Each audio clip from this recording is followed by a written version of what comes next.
The date is September 7th, 2013, and Tokyo is about to change forever.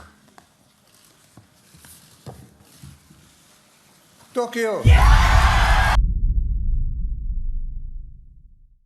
On the eve of the first ever Olympics held in Tokyo in 1964, the world's first true high-speed train line opened between Tokyo and Osaka. This new line, known in Japanese as the Shinkansen, which in Japanese means new branch line, connected Tokyo and Osaka in just 4 hours, down from the 6 hours and 40 minutes limited express trains normally took. The Shinkansen was an engineering marvel at the time, and today, the highest speed Nozomi trains on the Tokaido Shinkansen connect Tokyo and Osaka in just under 2.5 hours. So the question loomed large. Some 50 years after the inaugural Tokyo Olympics, what would the Tokyo government and the many rail companies around the capital do to improve transit for the thousands of athletes and hundreds of thousands, if not millions of visitors coming to Tokyo for the Games? First, Japan's largest rail company, Japan Rail, or JR, announced plans for a new rail link connecting Tokyo Station to Haneda Airport.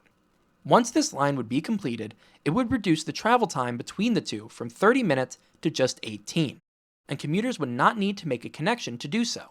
Another extension would come to the Yurikamome, an automated transit line that visits the islands of Odaiba and Ariake. The line would see an extension at its western end, connecting the current terminus at Toyosu with Kachidoki Station on the Toei-Oedo subway line. This extension would also have the benefit of passing the Olympic Village. Now, as someone living in the future, at least the future for 2015's sake, I can confirm that neither of these rail projects have fully come to fruition. The Haneda Access Line did start construction back in 2023, but that project has already been delayed once from 2029 to 2031, so only time will tell if it will actually open on its scheduled 2031 opening date. And for the Yurikamome extension, despite the line being elevated, the project has not gotten off the ground yet, and the line still terminates at its current terminus of Toyosu Station. But perhaps lost in all the Olympic fervor and the creation of new train lines came an announcement that flew a little under the radar. On June 3rd of 2014, JR East announced that a new train station would be built on the Yamanote line with an opening date of just before the Olympics in 2020. This was actually incredibly surprising news. A new station hadn't opened on the Yamanote line, Tokyo's most used train line in over 40 years at that point, with the last new station, Nishi-Nippori, opening in 1971. This new station would be built on top of a JR East rail yard located in between Tamachi and Shinagawa stations. Construction began on this station in 2017. And then, something interesting happened. In an unprecedented move, JR East announced that in June of 2018, they would be accepting name submissions for what this new station should be called. Of course, if something like this happened in any other country, you'd probably have Station McStation Face, proudly serving the Yamanote line. But thankfully for JR East, the Japanese public was a little more cooperative. After 25 days of voting and submissions, there were some clear frontrunners for the name of this new station. The first place submission with over 8,000 votes was Takanawa, with Takanawa being the neighborhood of Minato Ward that sat directly west of the new station. In second, with 4,200 votes, was Shibaura, Shibaura being a neighborhood directly north of the new station. In third, with 3,500 votes, was Shibahama, which, while not being an area in Tokyo, roughly means a grassy area near the sea. And with such an overwhelming vote count, on December 4th of 2018, JR East announced the name of this new station, Takanawa Gateway? Are you kidding me?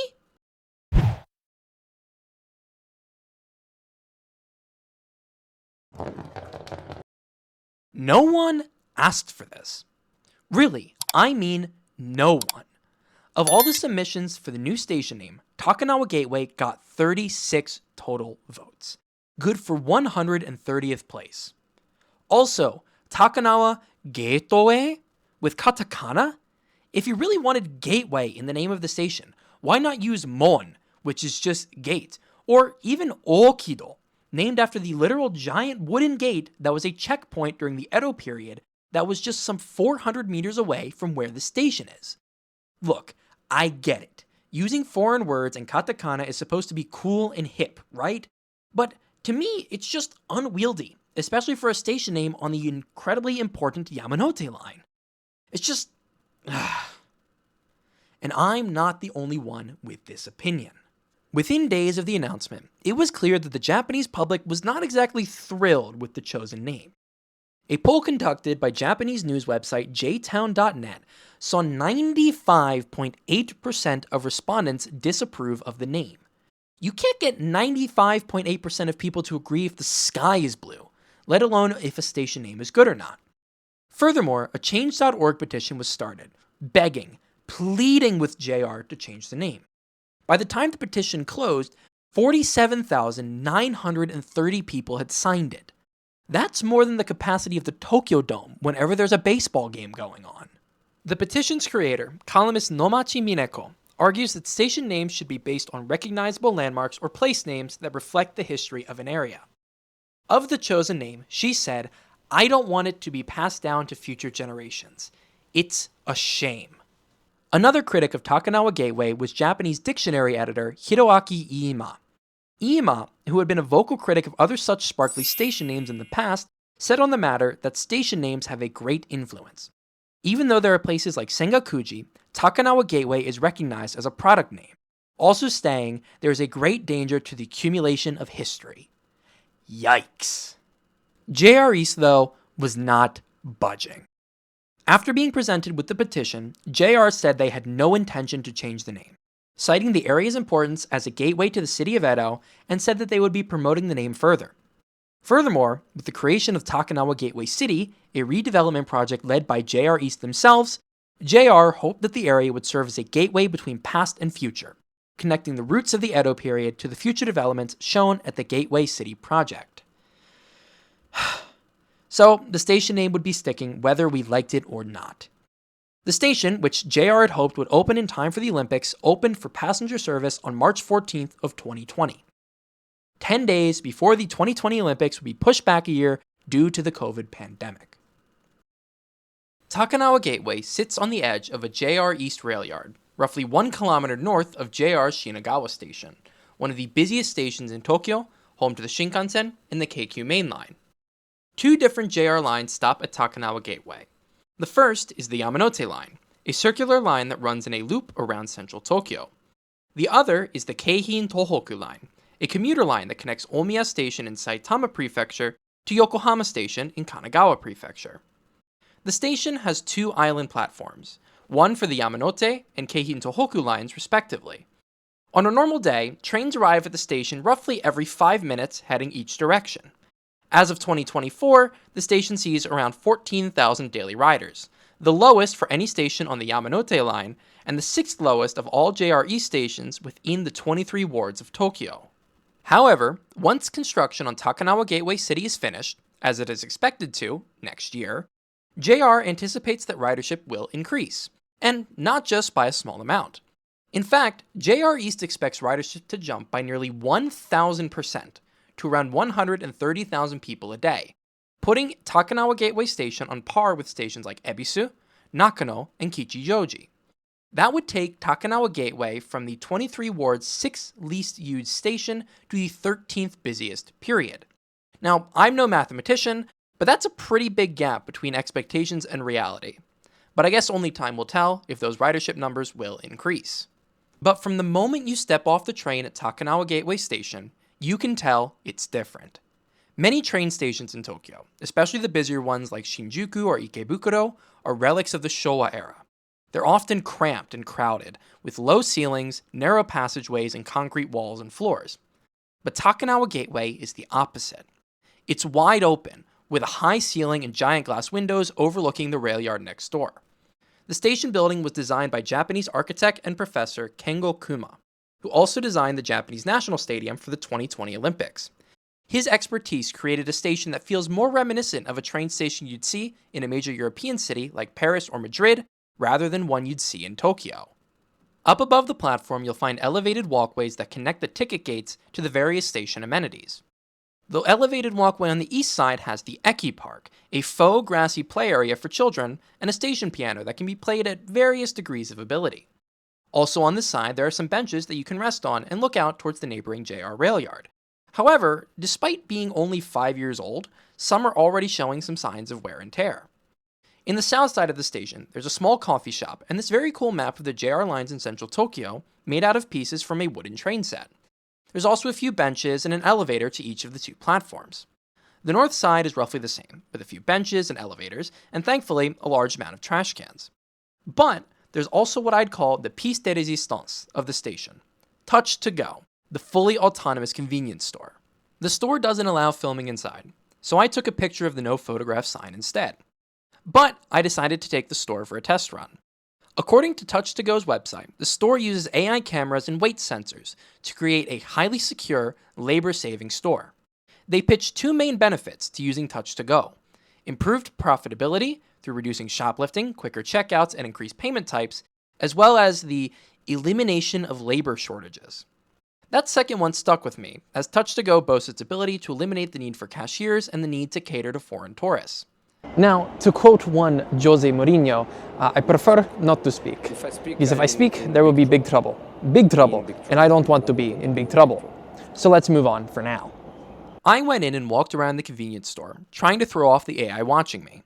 I picked up products and put them back. I loitered a bit when choosing what to drink and let myself get overtaken by a busy salaryman.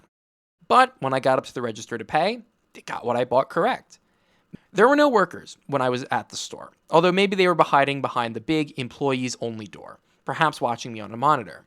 Maybe there is a system in place where if someone is having difficulties with checking out, a staff member can come assist them. Of course, the system is very efficient, but it feels a little soulless. And this convenience store isn't the only place where human interaction is limited at Takanawa Gateway.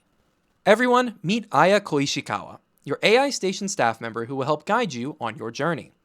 There are several terminals dotted around Takanawa Gateway where you can use the AI assistant for help. Furthermore, each terminal has a QR code that can be scanned, allowing for direction in 4 different languages: Japanese, English, Chinese, and Korean. The service is fine, and I guess it works better for those who can't speak Japanese fluently to get help. But I can't help feel like the service inconveniences the people who use Takanawa Gateway Station the most, locals or domestic tourists who probably can speak Japanese perfectly fine. When I was wandering around filming near the South Ticket Gate, I noticed 2 women who were having trouble with their tickets. Instead of having a station staff member to talk to, they had to use an intercom and deal with what seemed like an AI assistant you'd get when you call a call center. Of course, maybe there was a real person behind the intercom. I wasn't snooping hard enough on 2 random Japanese women after all, but it seemed like they eventually got their problem solved. Furthermore, when I was filming near the North Gate, the only ticket gate at the station with a station attendance booth, I did notice an older woman talking to an actual station staff member about a problem. It seems like there are station staff at Takanawa Gateway, but perhaps their intervention is a last resort. Now, unmanned stations are not uncommon in Japan, especially in rural areas. Even in Tokyo, the densest part of the country, you can still find unmanned stations dotted around in some of the more suburban areas. But for a station that wants to serve 130,000 people a day, I don't know if having human intervention as a last resort is really the best idea. I'll be honest, I initially didn't have a positive outlook on Takanawa Gateway Station. When I heard the name, I probably scoffed, and I think this initial negative view altered my impression going in quite a bit. And yes, I admit, I am not the biggest fan of AI in any way, shape, or form, so seeing more and more acceptance of AI is not something I'm fond of.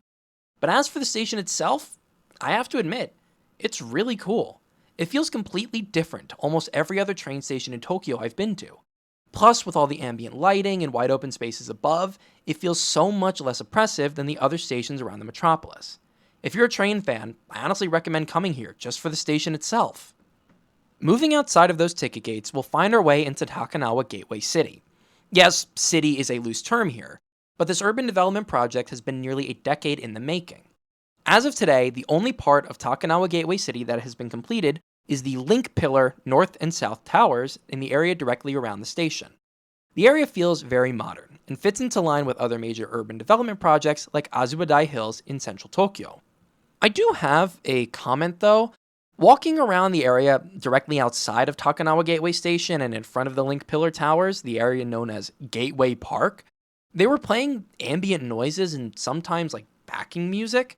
It felt more like I was walking around a Disney park than a city center. At one point, they were playing a sort of upbeat march, and it felt like I was about to board Space Mountain, not the Yamanote line. If you walk past the link pillar towers and head down towards street level, you'll find the Takanawa Link Line. I want to mention this area specifically because of something unexpected that happened during this area's construction. In April of 2019, during the early part of the construction period, a series of ruins were found. After examination, these ruins were determined to be part of the Takanawa Embankment, a levee and wave break along which Japan's first ever railway ran.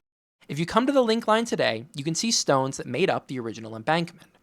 Furthermore, there's a pair of rails and off-colored blocks that mark where the original train line ran. As a history buff and a train nerd, it's incredibly cool.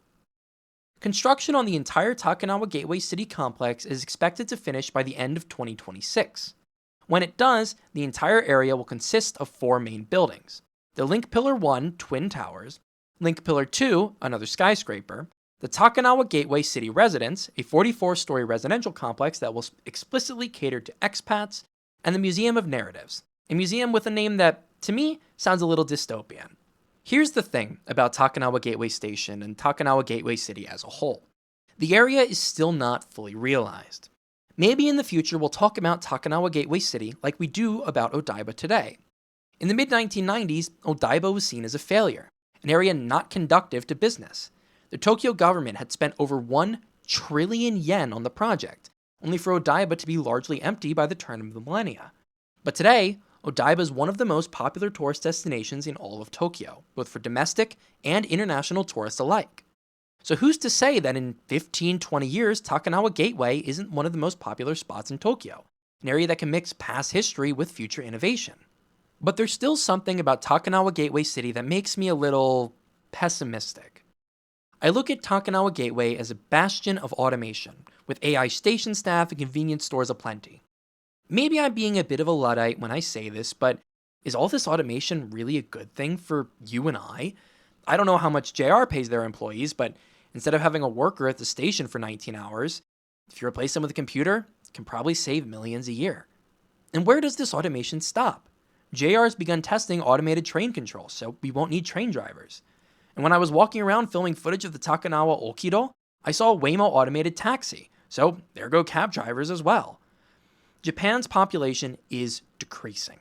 Not as fast as some other countries worldwide, but it's going down. And it's getting older too. So maybe in the future there simply won't be people to work these jobs, and we'll need this type of automation.